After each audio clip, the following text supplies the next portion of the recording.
Hi friends, பிரியாணியை விட டேஸ்ட்டாக சிம்பிளான மசாலாவை சேர்த்து ரொம்ப மைல்டான டேஸ்ட்டில் வீட்டில் இருக்கிற எல்லாரையும் அசத்துற மாதிரி திகட்டாத அளவுக்கு சிக்கன் யாக்னி புலாவ். 1/2 kg சிக்கன், அதோட ஒரு பல்லாரி வெங்காயம், ஒரு பச்சை மிளகாய், கல்லுப்பு, ஒரு காஞ்ச மிளகாய், ஒரு பட்டை, ஒரு ஏலக்காய், ஒரு கிராம்பு, ஒரு பிஞ்சு மிளகுத்தூள், 1/2 டீஸ்பூன் ஜீரகத்தூள், 1 டீஸ்பூன் மல்லித்தூள், 1 டீஸ்பூன் இஞ்சி பூண்டு பேஸ்ட், மூழ்கிற அளவு மட்டும் தண்ணி சேர்த்து அதோட 1 டேபிள் ஸ்பூன் நெய் இல்லைன்னா ஆயில் சேர்த்து நல்லா வேக விட்டுடலாம். மூடி போட்டு இடையில கலந்து கொடுத்துக்கலாம். இந்த டம்ளரால் 2 டம்ளர் அரிசி இப்போதான் கழுவி ஊற வைக்கிறேன். இது ஊறிட்டு இருக்கட்டும். இப்போ சிக்கனும் நல்லா வேகுது. சிக்கன் ஒரு 3/4 வெக்காடு வெந்தா போதும், முழுசா வேகணும்னு அவசியம் இல்லை. திரும்ப குக்கிங் ப்ராசஸ் இருக்கு. கறியை தனியாகவும் எடுத்துக்குவோம்.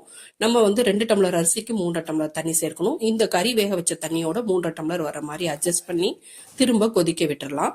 இது கொதிச்சிட்டு இருக்கட்டும். இந்த பக்கம் தாளிச்சு விட்டுறலாம். 2 table spoon oil, 1 table spoon நெய் சேர்த்து நல்லா சூடேறட்டும். ஒரு பட்டை, ஒரு கிராம்பு, ஒரு ஏலக்காய் பொரியட்டும். ஒரு பச்சை மிளகாய், ஒரு பெரிய பல்லாரி வெங்காயம் நல்லா வதங்கி வரட்டும். நல்லா செவக்க வதங்கினதும் 1 டேபிள் ஸ்பூன் இல்லைன்னா 3/4 டீஸ்பூன் போதும், 3/4 டேபிள் ஸ்பூன் போதும். அதோட புதினா இலை பச்சை வாசனை போக வதக்கி விட்டுருவோம்.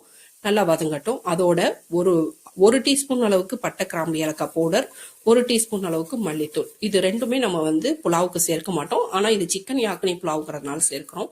ஒரு மிக்ஸ் கொடுத்துட்டு தயிர் 50லேருந்து 100 மில்லி வரைக்கும் சேர்த்துக்கலாம். அதோட சிக்கன் தனியா வச்சிருக்கோம் இல்லையா, வேக வச்சு அதையும் ஒரு மிக்ஸ் கொடுத்து விட்டுட்டு இந்த பக்கம் தண்ணியும் நல்லா கரெக்டா அளந்து வச்சிருக்கோம். கொதிச்சிடுச்சு, அதையும் சேர்த்துருவோம். சேர்த்துட்டு சால்ட் கூட நம்ம இப்ப அட்ஜஸ்ட் பண்ணிக்கலாம். அரிசி ஊற வச்சிருந்ததை கம்ப்ளீட்டா தண்ணியை வடிச்சிட்டு இந்த கொதிக்கிற தண்ணியிலேயே சேர்த்துக்குவோம். எல்லா அரிசியும் சேர்த்து விட்டு ஜென்டலா ஒரு மிக்ஸ் கொடுத்து விட்டுருவோம்.